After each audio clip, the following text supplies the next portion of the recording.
मी परवाच बातमी ऐकली की एका मुलीने आत्महत्या केली आहे.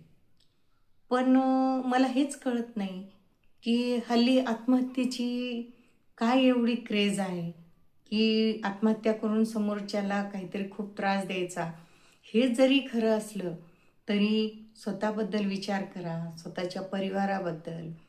मूलबाळ असेल तर मूलबाळाबद्दल, नवऱ्याबद्दल. अहो, सासू सासरे दोन्ही परिवार तुम्ही संकटात आणता, हे काही योग्य नाही.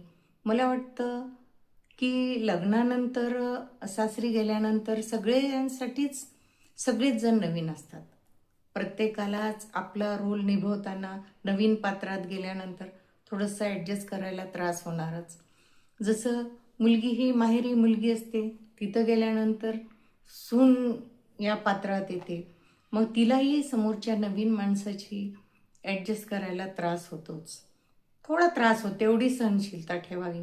आणि परिवारातल्या प्रत्येकाने पण तिला ॲडजस्ट करून घ्यायचा थोडासा विचार ठेवावा, तसा प्रयत्न करावा. कारण सासू ही काही जन्मतच सासू नसते, ती पण एकेकाळी सून होऊनच आलेली असते या घरात. तिने पण काही वर्षे ती सून असते, तिला पण त्याची जाणीव असते. पण सासू झाल्यानंतर बऱ्याचदा चुका होतात तिच्याकडनं सुद्धा. तिलासुद्धा ते पात्र निभवताना थोडंसं काही तिच्याकडून चुकलं असेल तर सुनेने ॲडजस्ट करावं. सासू सासरे दीर हे सर्व काही सगळ्यांसाठीच नवीन असतात.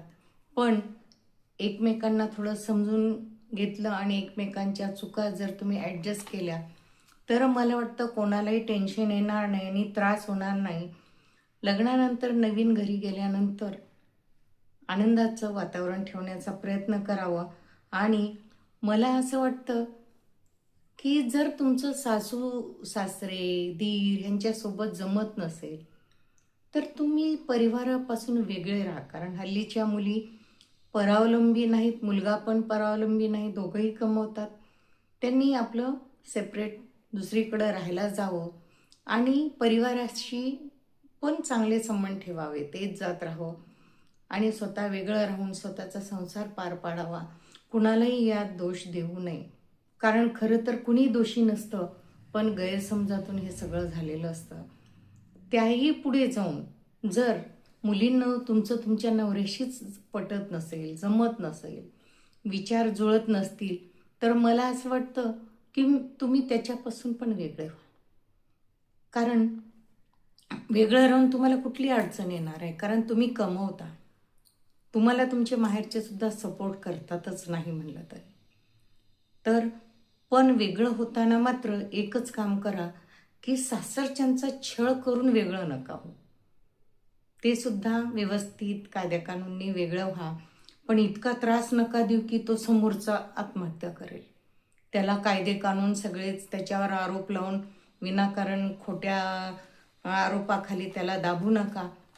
कारण तोही परिवारच असतो. त्याचे पण आई वडील, त्यांना सुद्धा त्रास होईल इतकं असं काही तुम्ही वागू नका. चांगलं वागा.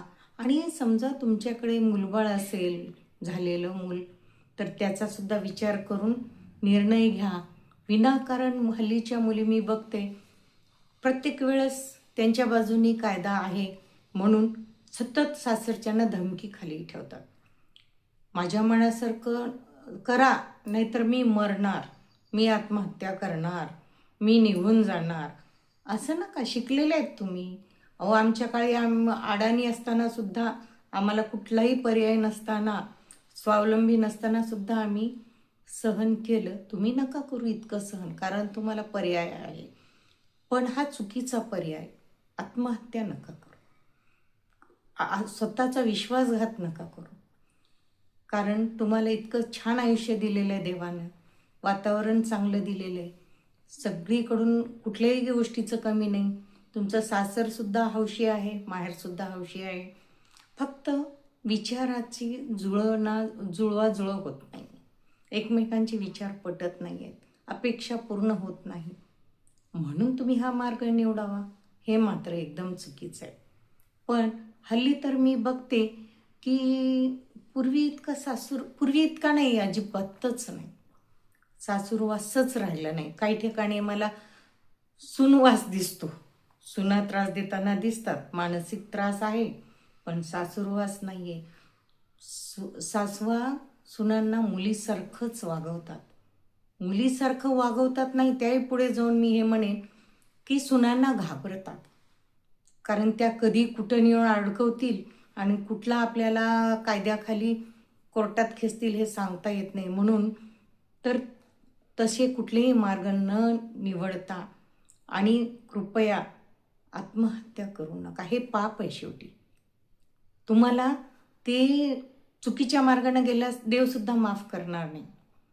एक जीव घेणं, दुसऱ्याचा जीव घेणं आणि स्वतःचा जीव घेणं एक खूनच आहे. तुम्ही स्वतःचा खून नका करू. तुम्हाला देवसुद्धा माफ करणार नाही. एवढीच माझी विनंती आहे. आणि कृपया तुम्ही दुसरे कुठलेही मार्ग निवडा, पण आत्महत्येचा मार्ग नका निवडू. ही माझी तुम्हाला सगळ्यांना विनंती आहे.